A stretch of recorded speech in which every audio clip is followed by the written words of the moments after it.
the Italian Football Podcast.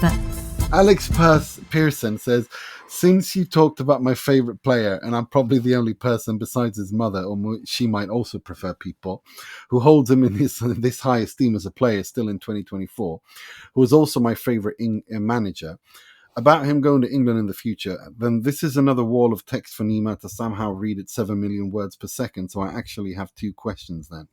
First, Nima, how the hell did you learn to read that fast while still being perfectly understandable? Are you some sort of superhero? Now back to the Simone Inzaghi and the Premier League.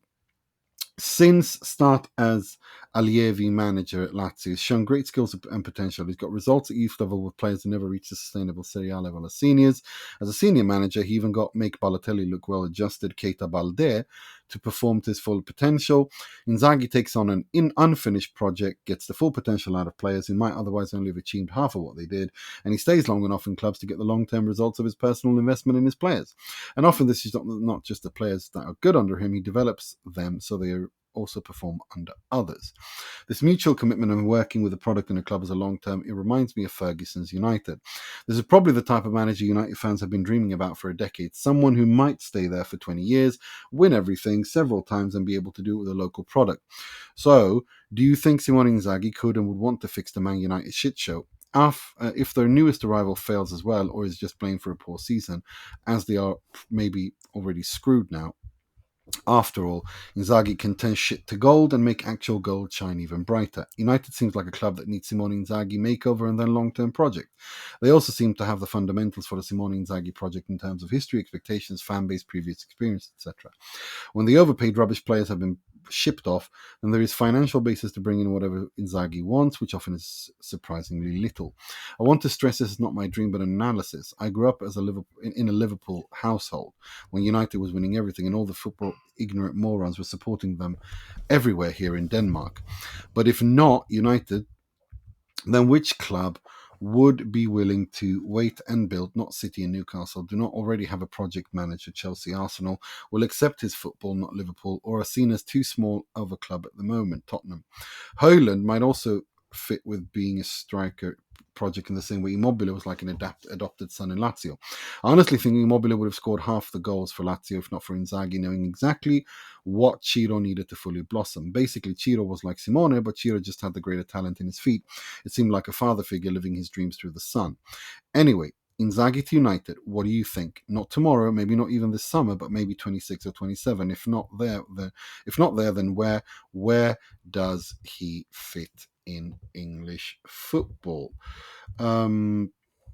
Look, I think when it comes to Simone Inzaghi, I think my feelings about him since he has been at Lazio have been very, very obvious, have been very clear.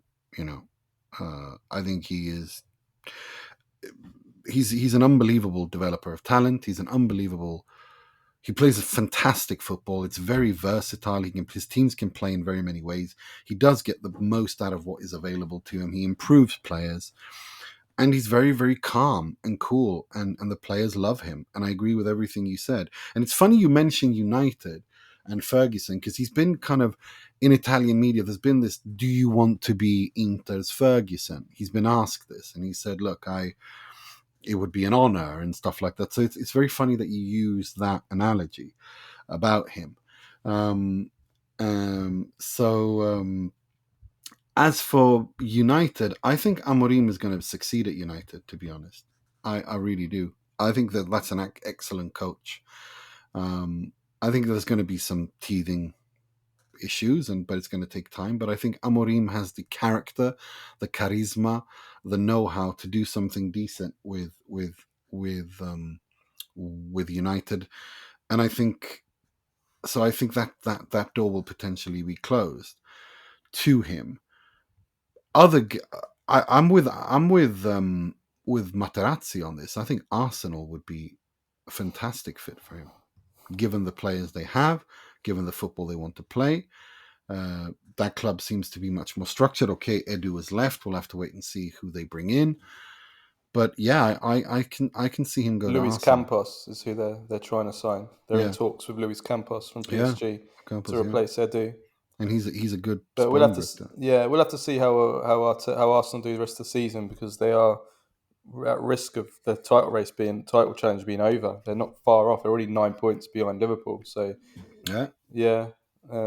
it's could be one to watch if this season And goes like badly. Materazzi told us, City or Arsenal, why not? Like he Well, is. City depends what happens with Guardiola. There's reports that he's going to sign a 12-month extension, but then there's also, of course, the case of the 115 charges. What happens there? And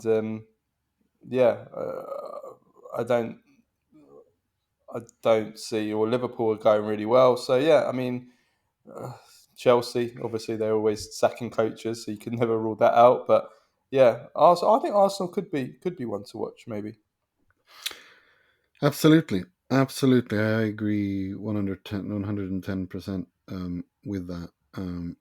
But no, look, I do think my position has been, and I said it on the spot at the time, I remember, I think after the Liverpool game especially, that when Inter won, or they exited the tournament, the Champions League, but over 2 games they were better than Liverpool. And I think that they were unlucky if, but Alexis Sanchez and Barella being sent off against Real Madrid and so on. But I think of all Italian coaches, tactically, I think Inzaghi's football is best suited to the Premier League out of all Italian coaches available right now. And I've thought so for many Is years. obviously the formation, because like 3-5-2 is not a system that anyone really uses in the Premier League. Not 3-5-2. I mean, Conte had some success with more of a 3-4-3 at Chelsea, and Guardiola's kind of gone with back three sometimes. Even Arteta's used back threes, but it's generally kind of winger systems are generally how it always is in the Premier League.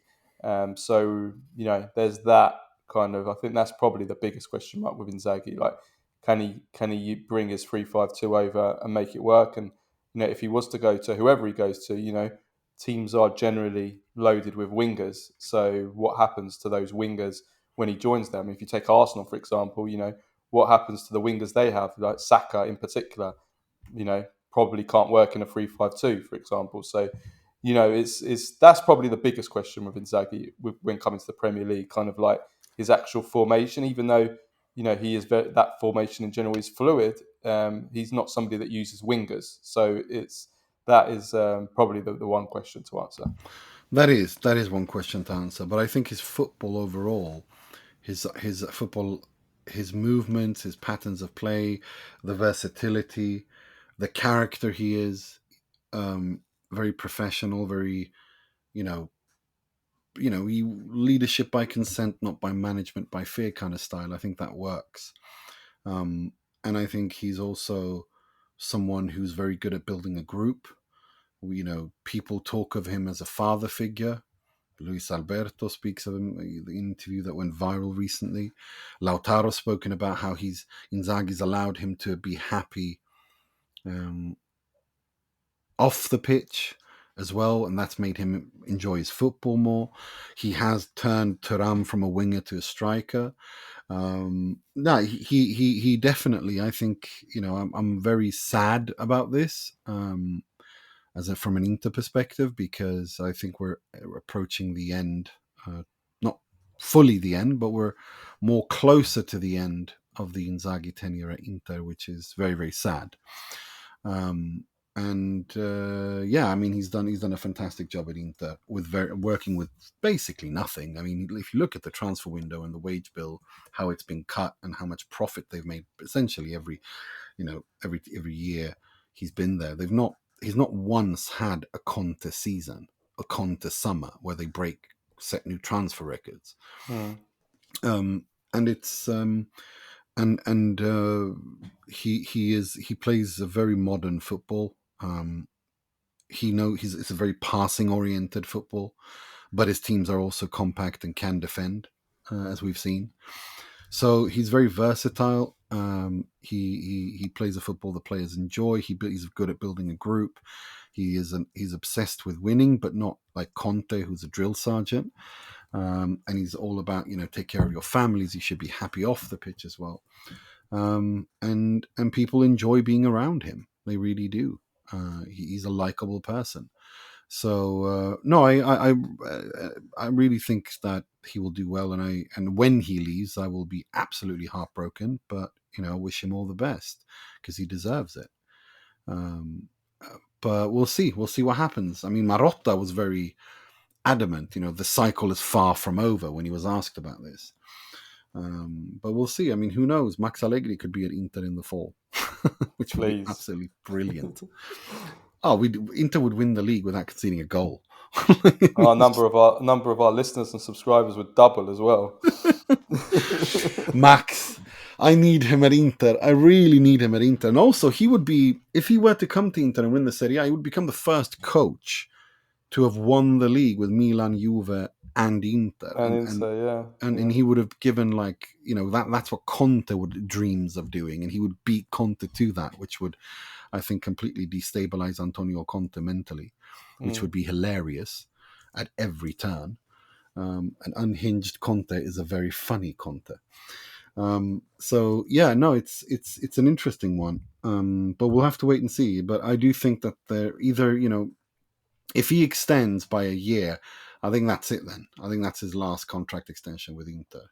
I think next season would then be. No managers won the Scudetto with 3 different teams, have they? I don't believe. Sorry? I don't think no managers won the Scudetto with 3 different teams. I think Conte can be the first. To win. To do it with 3 different teams, but to do it with all 3 big ones. Yeah. Yeah. Well, no one's done it with 3 teams, so yeah. So they haven't done either, no. Yeah. No, that's true. I'm not sure. I'm not sure anyone's done it too. I'm perfectly.